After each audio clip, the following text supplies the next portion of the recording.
One of 61. The golden boy betrayed me. So the bad boy took his place. Okay, so imagine this. The school's heartthrob confesses his love to me in front of everyone. Sounds like a dream, right? Except, his thoughts say otherwise. Instead of swooning, I'm shocked, hurt, and honestly, pissed. But here's where things get interesting. I end up rejecting him in the worst possible way, by choosing the one person he hates most. Cue the bad boy, Noah Reed. Yeah, the guy who's known for breaking rules and hearts. He drags me into a whole new mess, and trust me, things only get crazier from here. But the question is, am I making a deal with the devil, or is there more to Noah than meets the eye? Stay tuned, this story's just getting started. Ready for drama, betrayal, and a lot of unexpected twists? Let's dive in. Please like and subscribe. 1. The confession and the shocking truth. I wish I could say my life changed in some spectacular way, like winning the lottery or discovering I had hidden superpowers. But no, instead, it started with Jason Carter, golden boy of Hawthorne Academy, part-time charmer, full-time egoist, standing in front of me, holding a single red rose, like we were in some bad rom-com. The entire courtyard was silent. Dozens of students were watching, waiting for my reaction, their eyes darting between us like this was the season finale of their favorite show. Jason's lips curved into a confident smirk, his perfect blonde hair shining in the afternoon sun like a shampoo commercial. His Letterman jacket stretched across broad shoulders that had carried the school's basketball team to the finals last year. And now, for some godforsaken reason, he was confessing his love to me. Me. Not a cheerleader. Not one of the popular girls who lived to breathe the same air as him. Me. Emily Harper. The girl who had exactly 3 friends, preferred books over parties, and had once been chased out of the cafeteria for hoarding extra pudding cups. Jason flashed his signature heartthrob grin and extended the rose toward me. I like you, Emily. His voice was smooth, like he had rehearsed this moment in front of a mirror. Go out with me. I heard gasps. Someone squealed. I was pretty sure a junior just fainted. And for a brief, traitorous second, my heart pounded. Jason Carter likes me? This had to be a prank. A dare. Maybe a social experiment for his psychology class. But then, just as my lips parted, just as I felt the warmth of his attention settle on me like a spotlight, I heard his voice. Not the one coming out of his mouth. The one in his head. She actually believes this? Disgusting. The words were clear, crisp, and sharper than a knife. I went still. My fingers twitched. My stomach twisted. What? I stared at him, suddenly seeing through the illusion of golden boy perfection. His smirk, his effortless charm. The way he had waited until we were surrounded by half the school before confessing. It all snapped into focus. This wasn't about me. This was about him. His ego? His image. And I was supposed to be the idiot who fell for it. Heat crawled up my neck, but not from embarrassment. From rage. I should have cried. I should have run away, humiliated. But instead, I did something incredibly stupid. I lifted my chin, turned slightly, and pointed at the one person Jason Carter hated more than losing a game. Noah Reed. Hawthorne Academy's resident nightmare. He was leaning against his black motorcycle near the parking lot, a half-eaten protein bar in one hand, his silver hair tousled in that I don't care way, that made half the girls swoon and the other half crossed the street when they saw him coming. Noah Reed, the school menace, the detention king, the guy who had probably committed multiple felonies, but was too pretty to get arrested for them. I pointed straight at him and said, loud enough for the entire courtyard to hear, I prefer that type. Silence. I mean, absolute silence. Like, the world just stopped rotating silence. Someone dropped their water bottle. A freshman gasped so hard I thought they might pass out. And Noah. Oh, Noah. The poor guy had just taken a bite of his protein bar when my words registered. He choked. Actually choked. Coughing, he turned toward me, his blue-gray eyes narrowing, like he was trying to figure out if he had just imagined what I said. Jason, meanwhile, looked like I had slapped him across the face with a brick. His smirk had completely vanished, replaced by something that looked suspiciously like rage. You're kidding, Jason scoffed, his voice losing its usual soothness. Him? Noah finally recovered from his near-death experience. He wiped his mouth with the back of his hand, his sharp jaw clenching. Then, to my absolute horror, he started walking toward us. Every step felt like a countdown to my funeral. Jason stiffened beside me as Noah approached, his leather jacket hanging lazily off his broad frame. His expression somewhere between amused and done with everyone's nonsense. He stopped right next to me, his gaze flicking lazily to Jason, And then, in the most bored, effortless voice ever, he said, "Step away from my girl." What? The crowd exploded.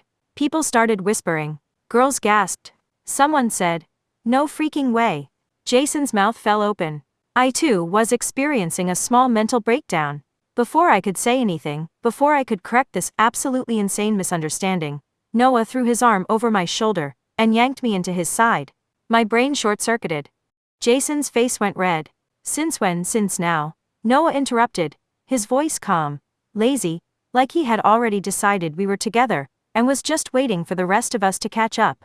He squeezed my shoulder slightly, and that's when I heard his inner voice. Crap. She's looking at me.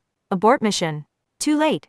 He had committed to the bit. Jason looked like he was ready to throw hands, but before he could say anything, Noah turned us both around and started walking away. I barely managed to keep up as he practically dragged me toward the parking lot. "Are you insane?" I hissed under my breath. "You're the one who pointed at me," he shot back. "You're lucky I decided to play along instead of watching you self-destruct." I opened my mouth, then shut it. "Okay.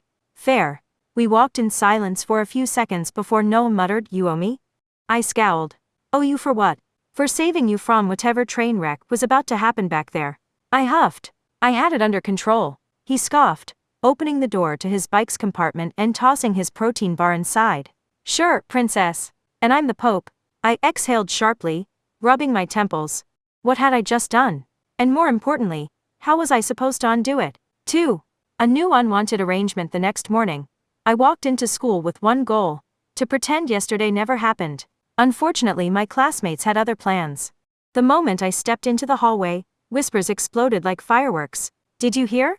Emily Harper and Noah Reed. Together? Like, dating? She rejected Jason Carter for him? She must have a death wish." I groaned, picking up my pace. Maybe if I pretended to be invisible, this would all blow over. Then, a voice shattered that hope into 1,000 pieces. "Morning, babe." I choked on my orange juice. Turning slowly, I found Noah Reed, casually sprawled across the seat next to mine, his arms crossed, smug as sin. I narrowed my eyes. "Excuse me? You heard me." He stretched his long legs out like he owned the place.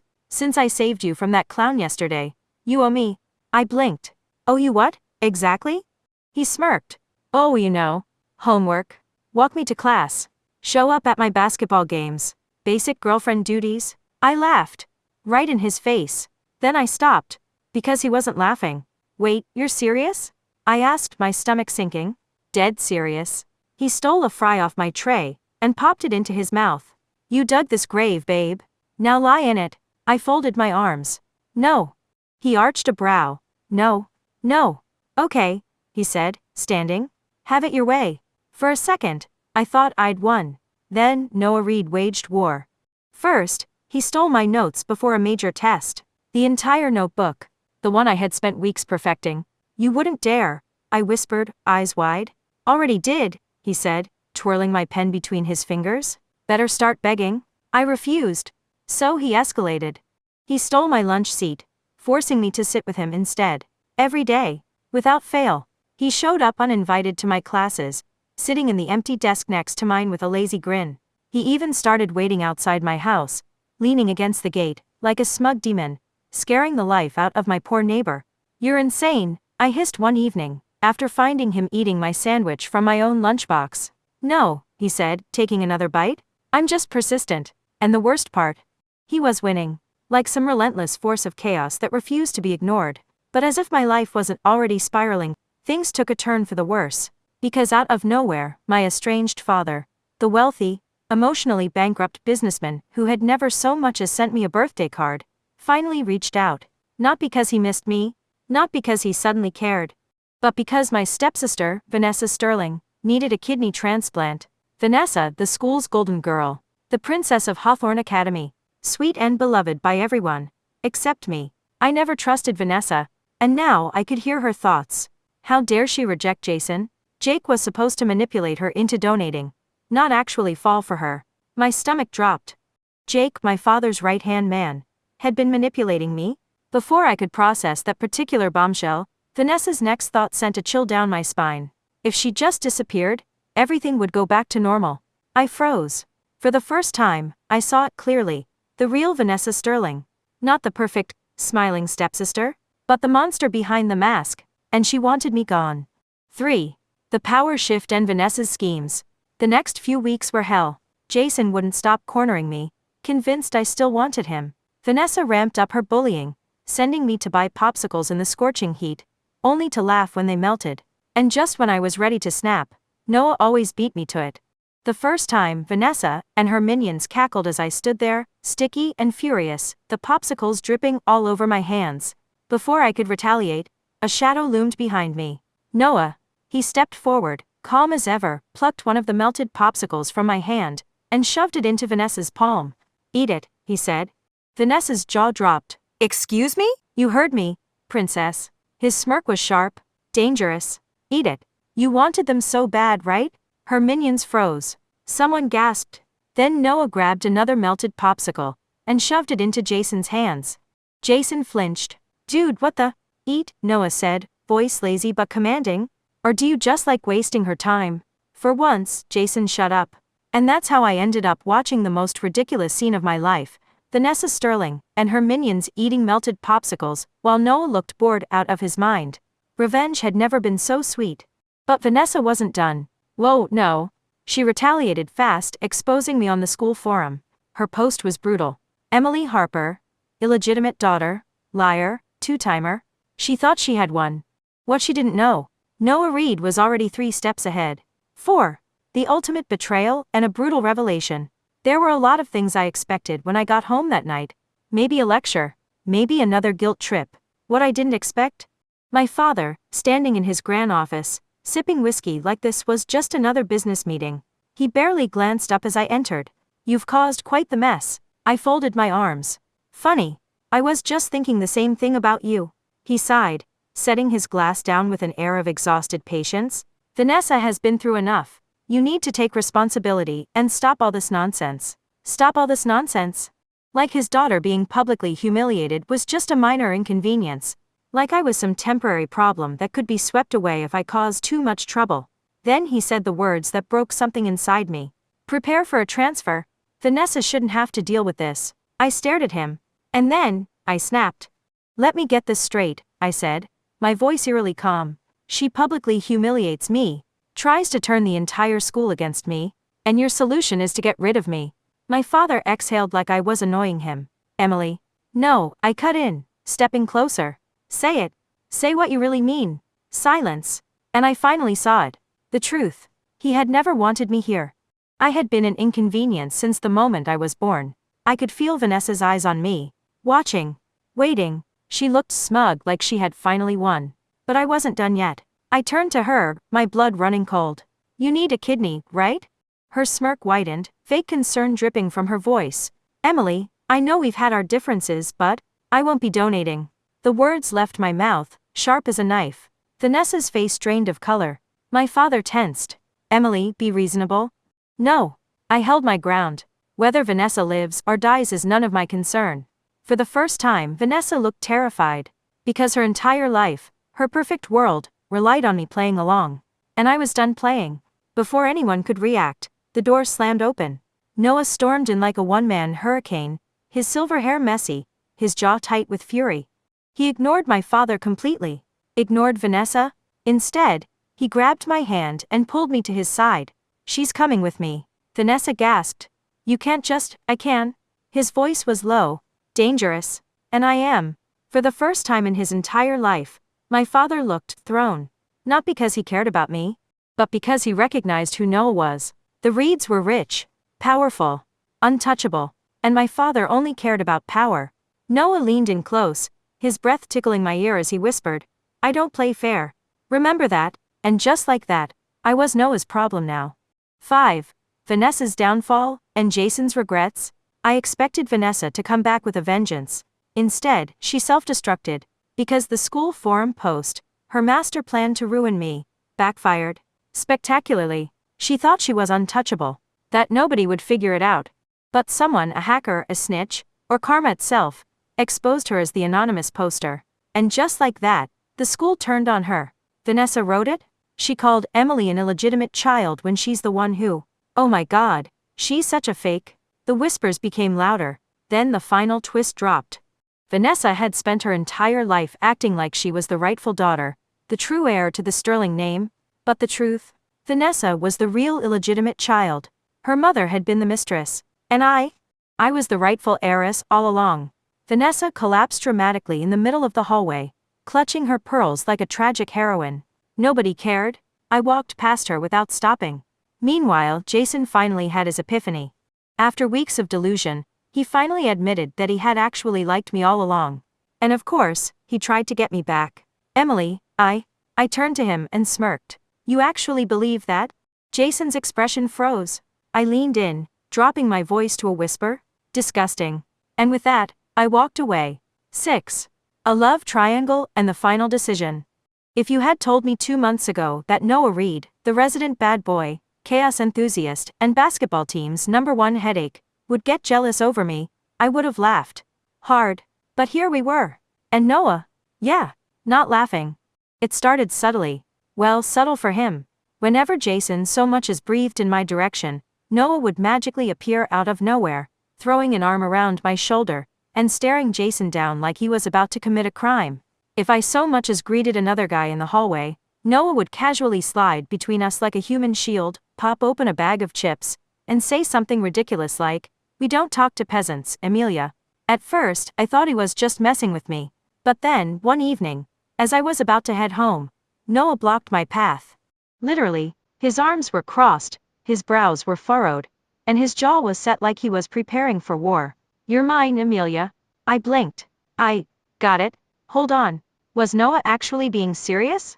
Before I could fully process this ridiculous development, in strutted Sophia Belmont. And suddenly, I understood why Noah was acting like an unhinged guard dog. Sophia Belmont was gorgeous, tall, elegant, and exuding rich girl energy.